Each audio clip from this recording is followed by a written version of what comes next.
In today's video, I am going to teach you how to make 200 falling honey particles in Minecraft 26.1.2, updated 2026 guide. Start by opening Minecraft Java Edition on your computer. From the main menu, either create a new world or open a world you already have. Before you load into the game, make sure cheats are enabled for that world.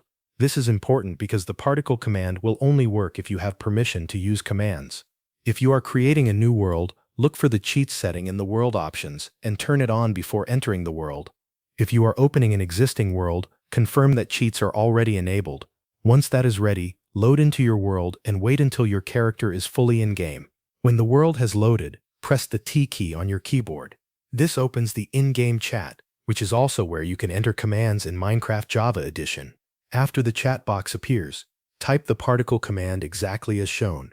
Type /particle space Minecraft:falling _honey space tilde space tilde 1 space tilde space 1 space 1 space 1 space 0 space 200 space force. Written normally, the command is /particle Minecraft:falling honey tilde approximately 1 tilde 1 1 0 200 force. Make sure every space and symbol is entered correctly.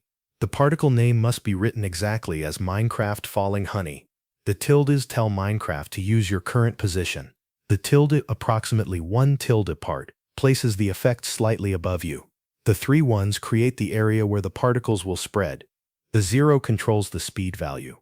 The 200 sets the particle count, which gives you 200 falling honey particles.